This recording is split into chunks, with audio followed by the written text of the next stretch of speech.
There are a few things guaranteed for a Montana November. Cold weather, snow on the ground, and Brawl of the Wild. And this year is the 121st meeting in the storied rivalry between the University of Montana Grizz and the Montana State University Bobcats. Welcome to SWX Nonstop Local Sports. Game on.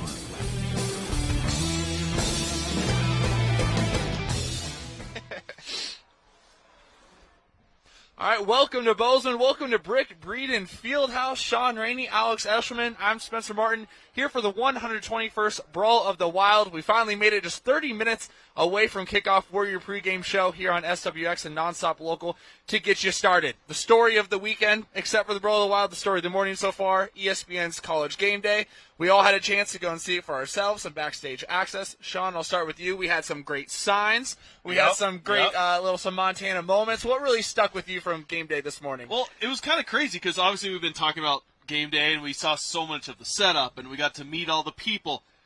And it was at the very end when Lee Corso put the Bobcat hat on, and I was looking at some of the pictures in the video, and it's like still kind of surreal that they were here. You know, even after all of that, it was just a really cool experience. I hope Montana, everyone that was watching, was able to enjoy it, and I hope all the people that were there really enjoyed it. I had so much respect. Speaking of the people, they were out there crack of dawn, some of them all night long, embracing the cold, having fun with it, bringing the energy, and like to Sean's point, seeing those guys up there, seeing the Game Day crew actually in Montana for the first time ever, pretty incredible. I completely agree. Everyone was so down to earth. Everyone was exactly what you'd hope they would be when you see them on TV. Let's talk more about those 4 Grizzly fans, the Bobcat fans, those 5 guys who stayed out overnight. Angela Marshall was there with them last night. And this is what they had to say when they were braving the cold, preparing to pull an overnighter for Game Day. And Belgrade here. We're trying to stay warm. We're doing pretty good. Come here, Sean. Yeah, it's just a big group hug. Keeps you warm. But I want to ask the group. I got a question for all of you. Who's gonna win?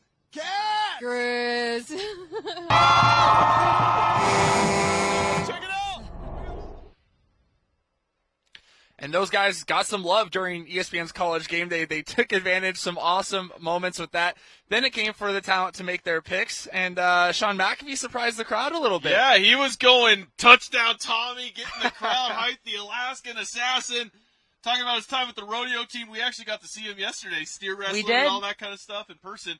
And then he flips the scripts and goes Montana. Maybe it's that Colt Anderson connection when they played together. You had that Grizz connection. I don't know. I love that though for Pat McAfee because I feel like that's so on brand for him. Yeah. That was how he set it up and how he announced. But I'm going with the Grizz.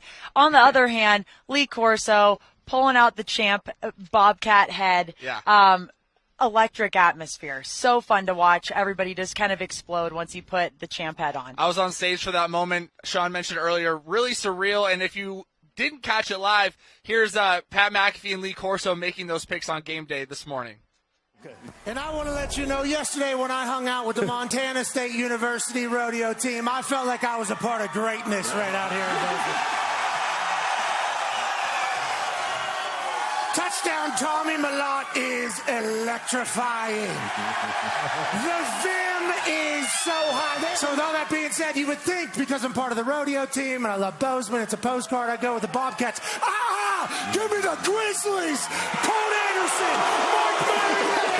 Blood is thicker than water! The Grizz keep the Great Divide Trophy in Missoula! Sorry about it, Bobcats! I love Bozeman. Hey, loves Bozeman. I love these people. How can you not? Look at them. I love the cats. Love the cats. I even love this weather. You think I'm going to pick Montana? Huh? No. You crazy. Give me a cat head. Oh, yeah.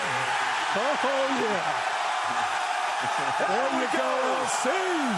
And in the night city, the host College Game Day, another new mascot head. Lee Corso, home, going Cats and Cats. You're watching pregame coverage of Brawl of the Wild, only on SWX, non-stop local sports. Game on.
Terrific seasons for both teams. That's why they're both inside the top 15. That's why Montana State has a chance to win a share of the Big Sky Conference title. Let's talk about who has the advantage, the disadvantages today going into the 121st Brawl of the Wild. We start with the offense. Health is a bit of a question, but let's talk quarterbacks. Yeah, I think for quarterback, I think you got to go with Montana State, especially since they have two. And Tommy Lott and Sean Chambers should be good to go for this week. I was actually out there watching him warm up. He looked pretty good. Obviously, the status of Lucas Johnson, we're not quite sure. But I think that kind of the two-headed monster of Malott and Chambers is going to be tough. Definitely, Sean. And you've been watching the Grizz all season long. I've been watching the Cats all season long here in Bozeman. We've got Tommy Malott, third best in the conference in rushing, with Sean Chambers fifth ranked in the conference. So very dynamic duo. Sean Chambers should be back in there after being out a couple weeks.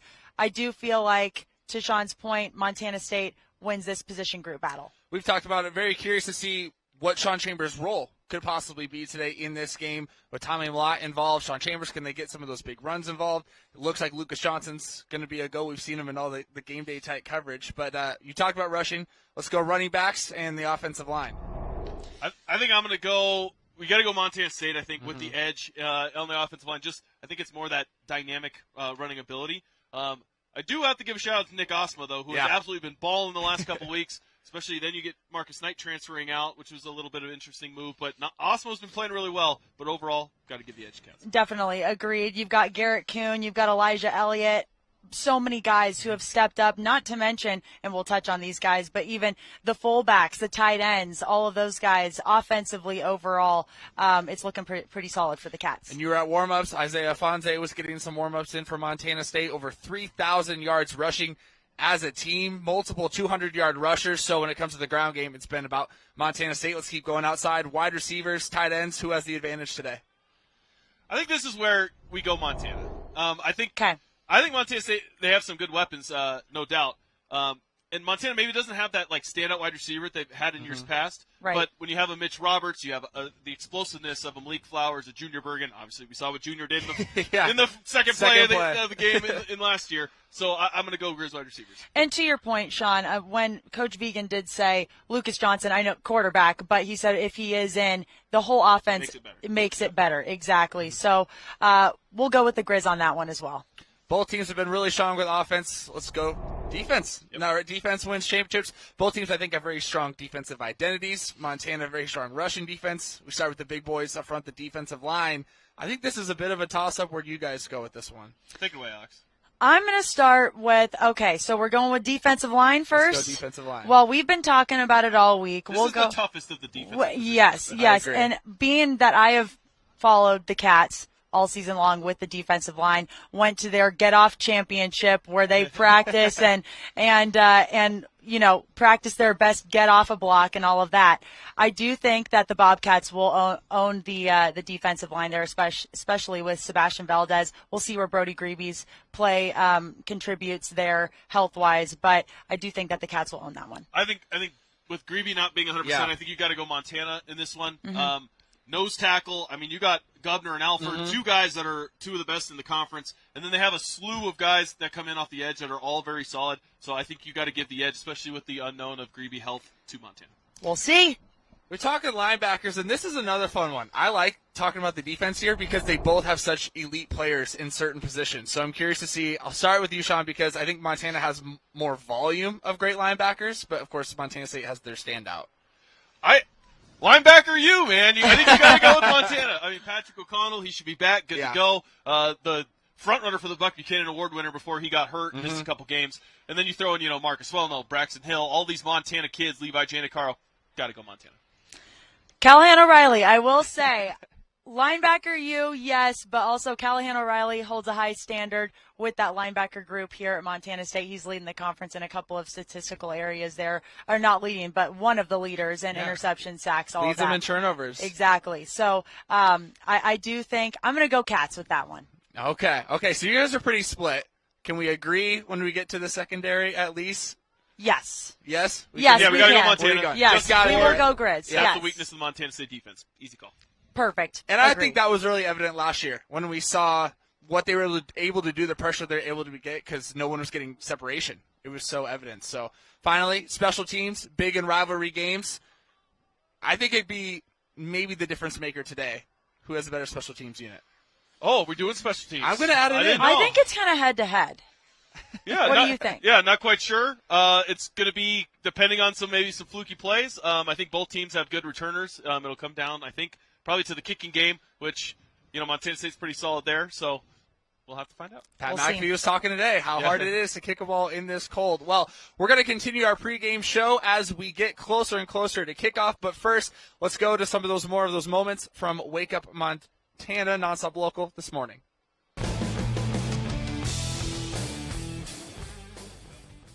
All right, well, it is the 121st Brawl of the Wild, one of the oldest rivalries west of the Mississippi, such a storied history. The Great Divide Trophy means so many things to so many people. Alex, since you've been here in Bozeman, covering the Cats, what does this rivalry come to mean to you? I'm going to go with what Brody Greeby described the rivalry as to you, the Super Bowl of Montana. It's so intense. It's so passionate. People really go with one side or the other. I know we've touched on a handful of families who kind of have a house divided, but there really is a passion unlike any other rivalry that I've ever seen in my time. How about you?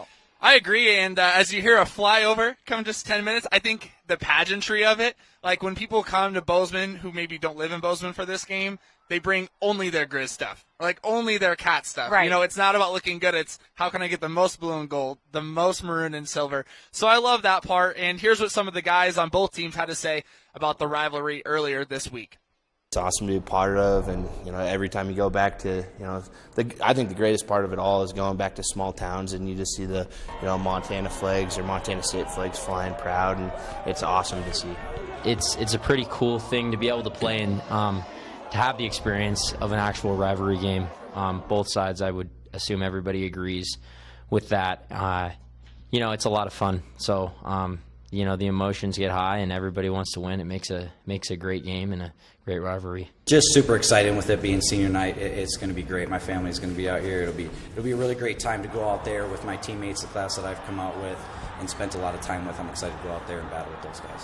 Always very special and means a lot to every Montana guy, and the out-of-stater guys learn very quickly how much it means to them as well, and how big of a game it is. So it's a joy to play in, and I'm looking forward to it.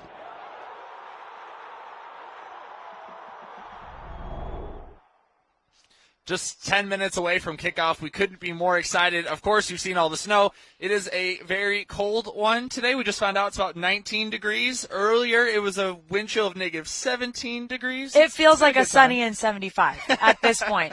I was wearing ski pants, and I have 2 layers of leggings under this. I finally was able to ditch the ski pants, but my goodness, it was quite a cold one. But Montanans, we know this, Spencer. They don't mind the colds. They can do anything in it. They know this, and I think most of them have come prepared. You're watching pregame coverage of Brawl of the Wild, only on SWX, nonstop local sports. Game on. Welcome back, and finally, as we wrap up our pregame show, we can't forget to talk about some high school football. Alex, last night we had the AA Football State Championship over in Helena. Helena Capital and Bozeman will roll some of those highlights, but a really fun way to cap off the AA football season. And congratulations to Capital. Finish the season undefeated. That said, Bozeman High, hats off to you as well. I was able to cover Coach Wesche and the rest of the Hawks all season long. They knew this was going to be a tough one, but they know what it's like going into that game, and may the best team win. Ended up being Capital for this one. Yeah, the Bruins 35-14, the final score in that one. Helena Capital, the best team in the state all year long. They finished it off strong. That said, we have the Brawl of the Wild today at 1 o'clock. The rest of our high school football state championships kick off in Class A. Billings Central and Fergus High, a rematch of that one. The Golden Eagles won 17-7 to win Eastern A.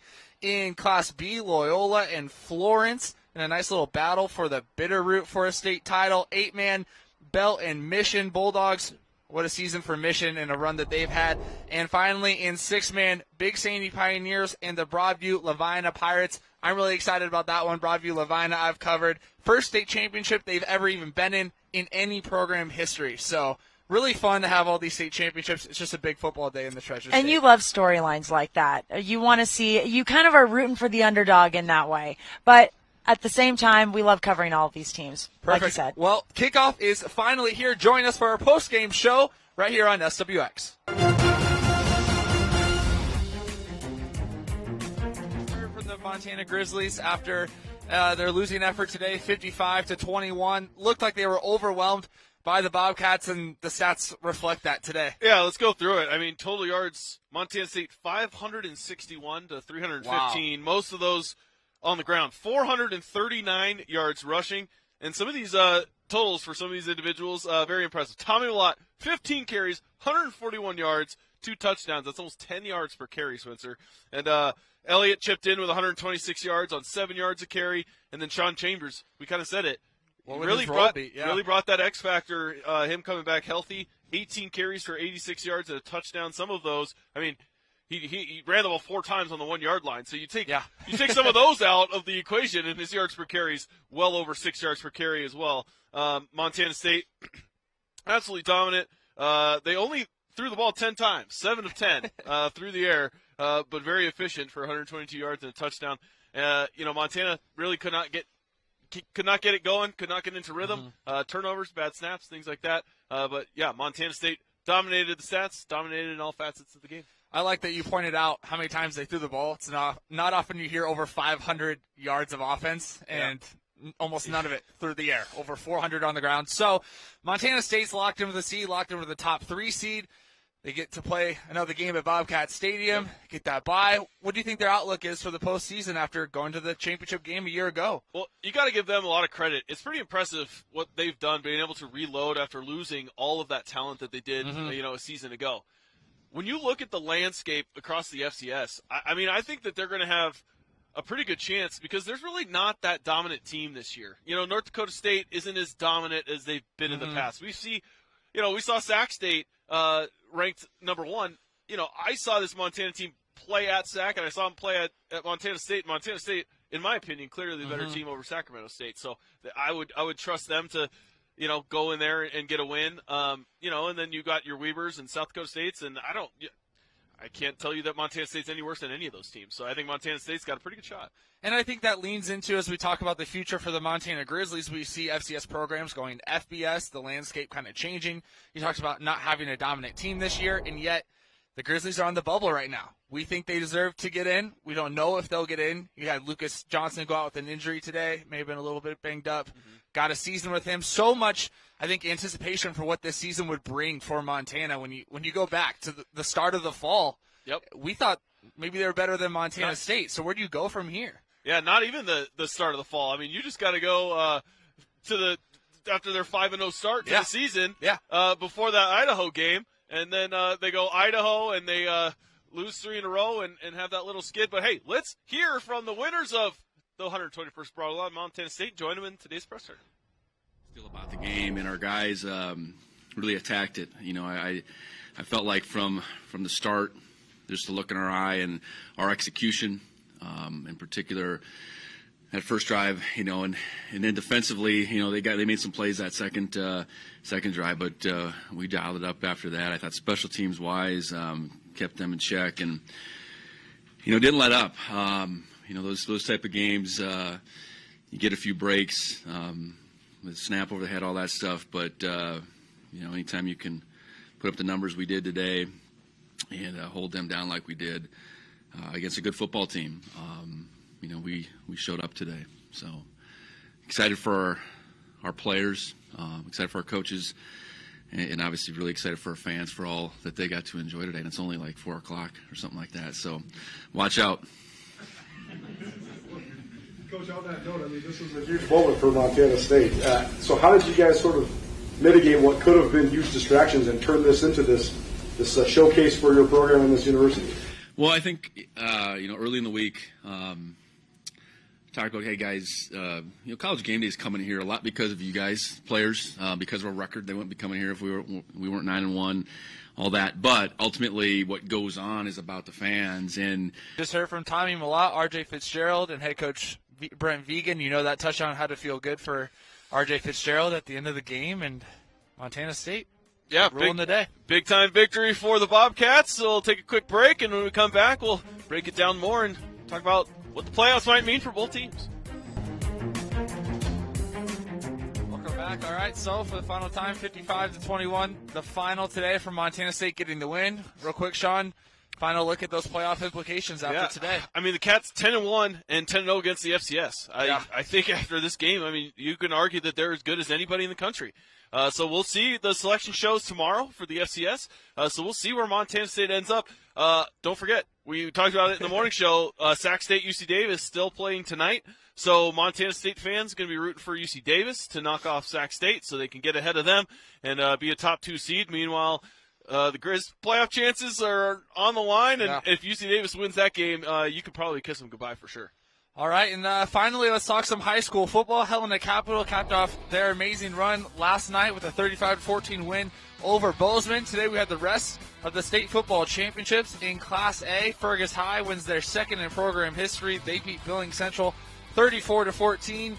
In Class B, Florence goes back-to-back 48-7, taking down Loyola after what was a great run for them in the postseason. Belt 52-24 over Mission in 8-man, and Big Sandy unbeaten. They win their first 6-man football state title, 67-27 over Broadview. Lavina, great high school football season as well. Kind of gets forgotten sometimes. Congrats to all those champs, and hopefully one day they won't be playing all at the same time as the Brawl of the Wild, which I know a lot of fans would appreciate. All right, well, that does it for our post-game show here on SWX and Nonstop Local. I'm Spencer Martin. He's Sean Rainey. Thanks so much for tuning in. Stay with us because, as he said, the postseason is next, and we'll have you covered.